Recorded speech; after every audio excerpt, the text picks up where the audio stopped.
Hi, this is Scott with eTrailer, and today we're going to be installing our Redarc Tow-Pro Liberty on our 2017 Toyota Highlander.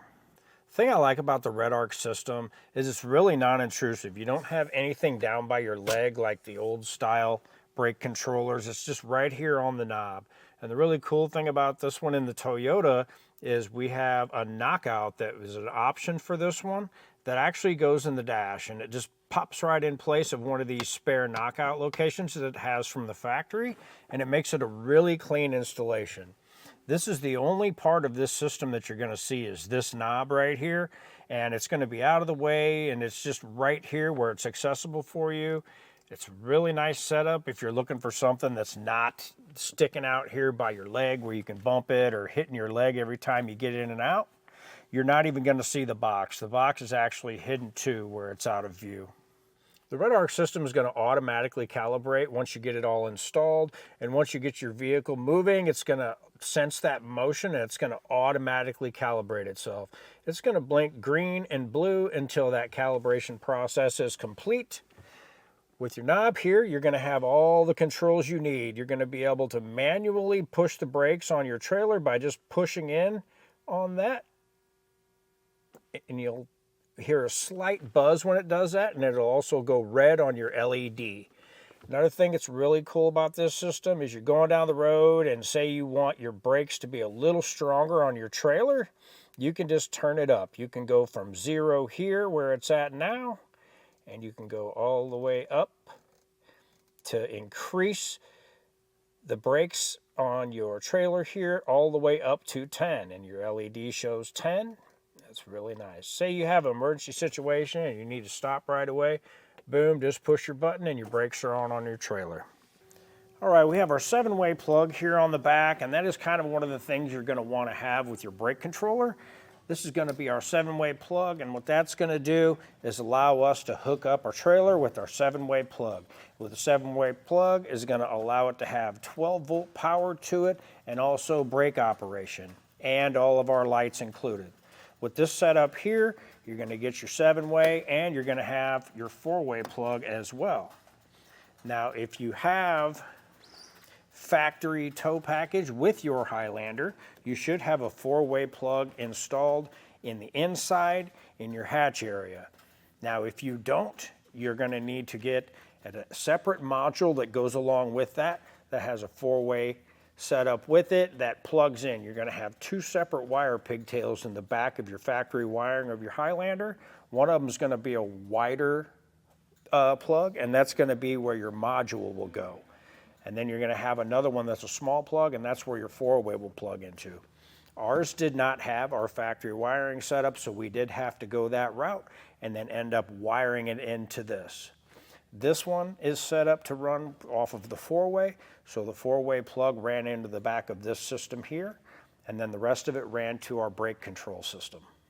As far as installation goes for this system, it can get a little tricky and time consuming. For it's something you don't want to do yourself, you can always take a look at our dealer locator and have it done for you locally. But if it's something you want to try and tackle yourself, stick around and watch our video and we'll help you get it installed. To start our installation, the first thing we're going to do is get our 7-way connector hooked up here. Now what we're going to do is we're going to build all of this away from the vehicle. It's just going to make it easier to install. So what we've done is we've just ran our bracket on here, and we have an extended bracket that will go over the top of our receiver tube there. And what we did is we bolted on our bracket that comes in the kit to that mount and ran our 7-way in and our wiring up through the hole here. Now what we'll do is we'll just have our 4-way put in place and our 7-way in place where we want it, and we'll just get it screwed onto this mount. All right, now that we have it all built and we got everything all set up, you're just gonna run all 4 of your screws in with your flat washer, your split washer, and your nuts, and just get them all tightened down. What you can do is just hold on to it and just kind of tighten them up with the front with your Phillips screwdriver, and they'll come down tight for you. Now we'll get figured out where we want to put this, and we'll just kind of run our wires up in here and get an idea of where we want this to go. Now to get a better fit, I decided to pull our wires out of the mount hole here that we had and run them over up to the side. It's going to be a better fit, and it's going to be easier to get the clamp going in here. So with our mount, what we have is a clamp here, and you can just undo it like this and it will open up for you. So what we do, we just run our clamp through and figure out where we want our clamp to where there's not going to be anything sharp sticking out. So I'm going to end up running it back this way so I can put the clamp up towards the back and out of the way. All right, now we'll just get our clamp tightened up, and you just want to hold your clamp where you want it. And you can get it adjusted however you want it. Just back off your clamp a little bit. Whatever looks good to you.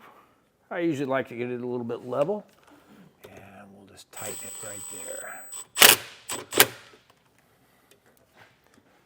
And now we'll just get that little cover cut off and out of the way, because we will not be needing that. And what we can do is get our plug plugged in here. And then we can get our wires up and out of the way. What we can do with this here to make this a little bit more of a waterproof seal is what I'm going to do. So I'm just going to come back through and wrap all the way around this with electric tape, and that'll give it a good seal. With our four-way put in here and all covered up with electric tape, I want to establish a good ground. So we're just going to take our white wire, and we'll take our self-tapping screw we have in our kit. And I did scratch off a little paint right there, and we're just going to run our ground right here.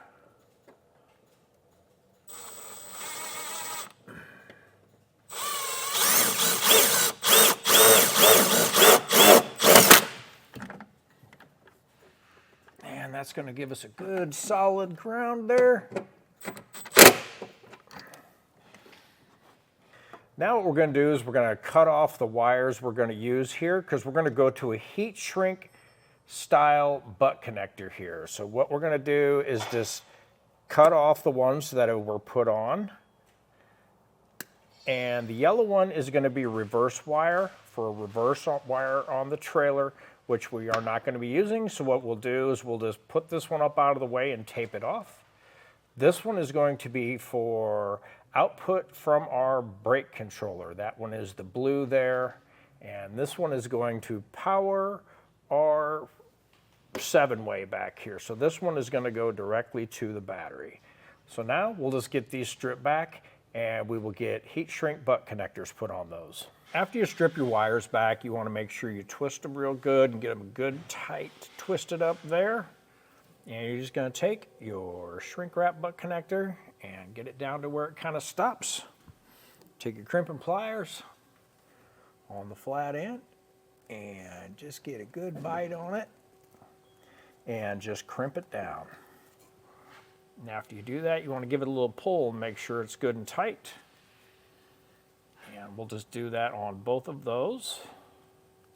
Now what we did is we pulled back the gray covering on our wires here that's going to go up to the front, and this is what we call our duplex wires. And we're just going to get these cleaned up. We're going to strip them back and run them right up to the wires we just put the connectors on. So just snip enough to go in the end there and twist it up. And we'll do that with both of them. Our white wire is going to go to the blue, and our black wire is going to go to the black, which will be our power source. And we'll just get those crimped in place like we did our other ones. And anytime you crimp wires together, you want to make sure you have a good connection by just pulling on them. And if you don't, you can always get your crimpers back on there and give it another little squeeze, and that should come down tight enough for you. And another little trick, if you think you stripped off too much and you run that up into your butt connector there and you can see a little bit of copper and you don't like that, what you can do is you can just go ahead and snip off a little bit of that tip of that and then re-put it in there, and it's going to give you a good seal.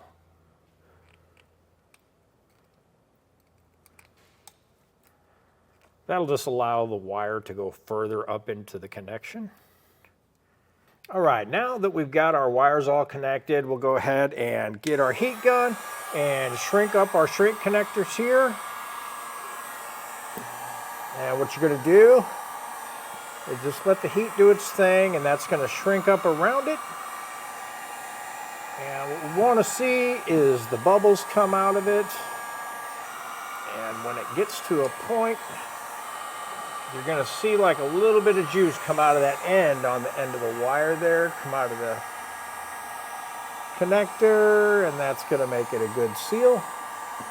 Also, the nice thing about these is it's also going to help hold your wires together in the event that they did happen to come apart or something. It's just going to give it, almost make it like a whole one-piece wire. Now with the remainder of our wire here, what I'm going to do is I'm just going to find a good place to run it all the way up to the front and get this whole wire up into the engine bay. The main thing you want to do at this point is keep it away from any moving parts, exhaust, anything like that, any heat sources, and just run it up over the cross member and keep it up under any skid plates or anything like that, and just get it up into the front.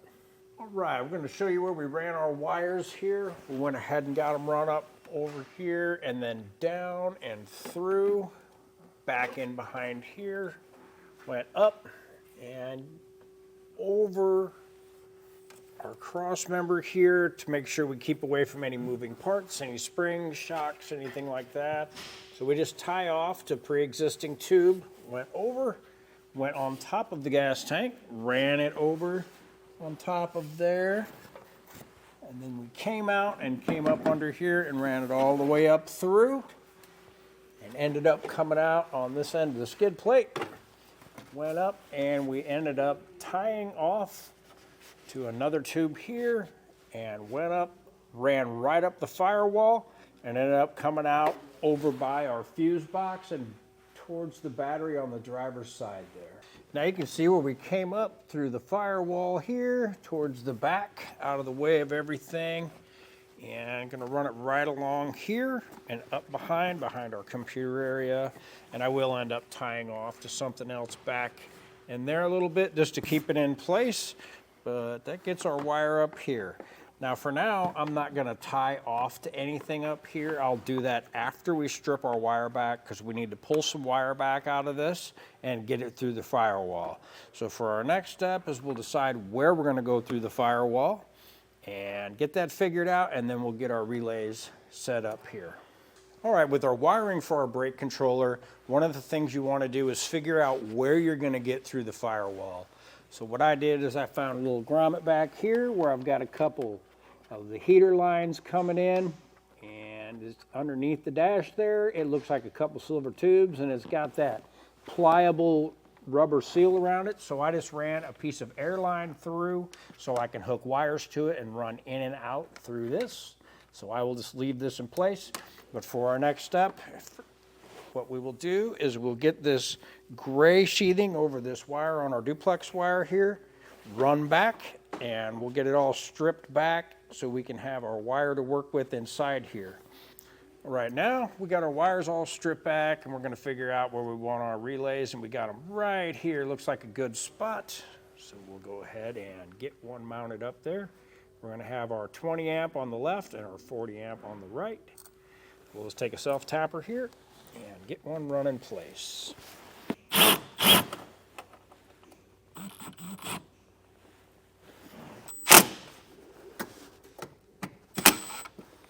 All right, so now we're going to take our black wire, and that is going to be the power back to our rear plug. So we're going to get this cut and stripped off and ran to our 40 amp auxiliary side up here.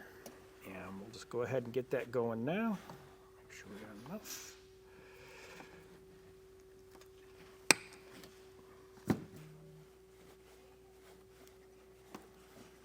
Now with that, with our wire all stripped back, we're just going to crimp our ring terminal on here, get a good bite down on it, and get it. Okay. With that, you always want to give it a little tug, make sure it's good and tight. And we'll just run our wire up here, get our nut off. Now we'll just get our ring terminal mounted on here.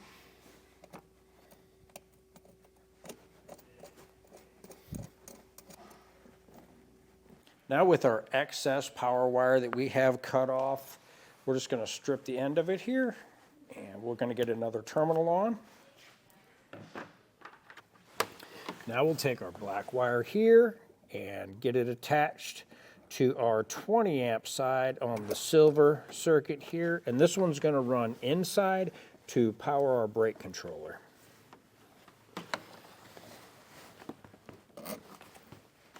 Now we'll just get that snug down good and tight.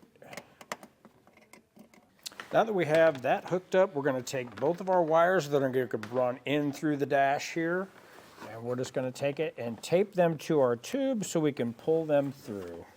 We're going to tape it down the tube a little bit because we want to keep some of the tube in there so we can pull wires back through if we need to.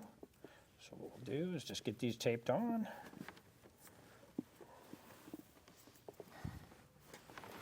Okay, and we'll pull them through the dash.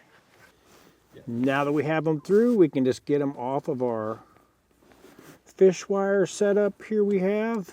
Now you can either just pull them off of there. That way, just pull them out, and that way they are in and through. So you can pull out all the slack if you want, and then you can figure out how much wire you have to plug in where you need it to go, and then you can have some left over here. Now that we have a couple of the wires we need through our firewall here, we're going to need to figure out where we're going to get our box put in. So what we're going to do is just get our plug installed here and kind of look around to decide what we want to use for a location here. This wire I have here is going to be the wire that comes from the upper part of our dash here and goes to our knob. This is essentially going to be our controller wire. So we have that run through a punch out up here in the dash where our knob is going to go. So what I'm going to do is just plug it into the bottom part of our box here, and it's just going to click right in place and get that snapped in, and that's going to help us figure out also how much room we need to install our box. So we'll just get that clicked in place, just make sure we get a good audible click there. So now we can figure out where we have clearance for our box. So what I want to do is just run this up here like this and tuck it up in this location and figure out what I can tie off of to get it held in place. So what it's looking like is I can tie off to this cable right here, and it looks like I can tie off to this wiring harness over here to get it held in place, and that's going to keep our box out of the way of anything.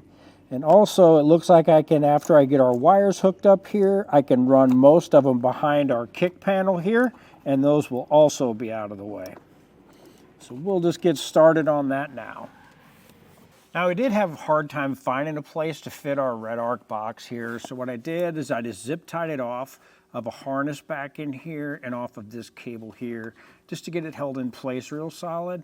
But that also allowed the wire for our control knob to be tucked up in there and out of the way and come up above our e-brake here, out of the way, so that's real nice.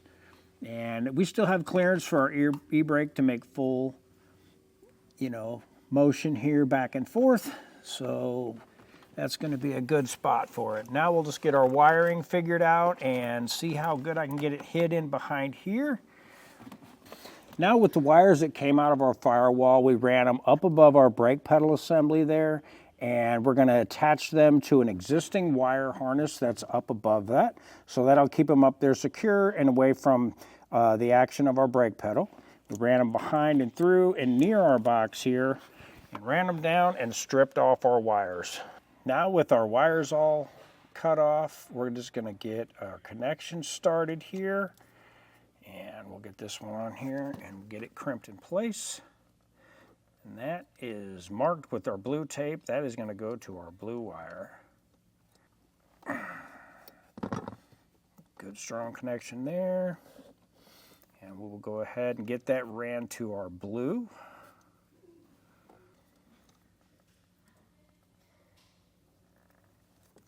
Now we'll take our black wire and we'll get an end crimped on that, and that is going to go to our black wire.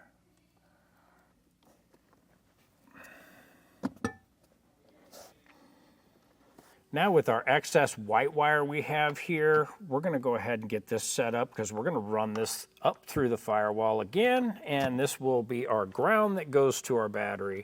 And that is going to connect to our white wire here. So we will just get that crimped in place. So we got our ground wire run through, up and through, and kind of followed along where the other harness we had going through, and ran it up, and go ahead and get it run to ground here so that way we have a good ground to the system. Now what we did is we tested our wires that go into our brake light switch up by our brake pedal, and we did decide that our green wire is our cold switch wire. And what that is we hooked a tester up to it and we pushed our brake, and that made our light come on our tester. And then when you let off the brake, that showed us that the light went off. So that is going to be the wire we need to hook our red wire to our kit to. Instead of using the quick splice on this one, we went ahead and used a butt connector. We just ran the red wire into the fat green, and we had them both cut in half, and then now we just butt connected it up into our factory harness there. Now we have them all connected that way. Now with our button here and our switch and our knob for our controller, we do have the optional mount that goes into our Toyota Highlander here, and this will just go in place of one of our knockouts in the dash. Really nice add-on for this system, and all we're going to do is we're going to pop it in and line our little LED light up in the end of it there, and we're going to take our screw and invert it in like that, and just bring it down kind of finger tight. I don't think we need to get really crazy tight with it. Just get it to seat down in there. And right there. Now we want to turn this dial counterclockwise, and that's going to get us at the 0. So we'll find the 0 on our dial here, and we will get that lined up, and that'll get us a 0 on our LED. Now we'll just take our assembly here and we'll get it plugged into our wire we have run up through where our knockout was. And just get it to click in place. And we'll push it in through our dash here. You may have to push it a little hard to get it to go through. But there we have it in place, and as you can see, it makes it like a factory looking installation. It's really clean. This option is really nice if you have a Toyota. Now what we're going to do is run our jumper wires to our positive post of our battery. We're going to run one from the bottom of this relay down and around and through and over to our positive connection here. We're just going to run right to the top of our post, and we're going to do the same with this one and run to the post as well. We're going to use one of our small ring terminals on each one of these and 2 of our bigs on the other ends that came in our kit that will go to the battery here. So basically we're going to just make 2 identical wires that are jump wire from here to there. Now we have our positive wires connected, our negative wires connected, and everything connected to our relays here. Now we're just going to test it out and make sure everything works. Now with everything hooked up and we have power to it, we're just going to check everything and make sure everything's working. We do have power to our controller here. As we can see, our LED light is functioning. Now we have our lights on. We'll do left turn, right turn, and we'll do lights off and brake lights. With that, it's showing that we did everything correct and the lights are all working. With everything tested out and looking good, that'll do it for our look at and our install of our Redarc Tow-Pro Liberty on our 2017 Toyota Highlander.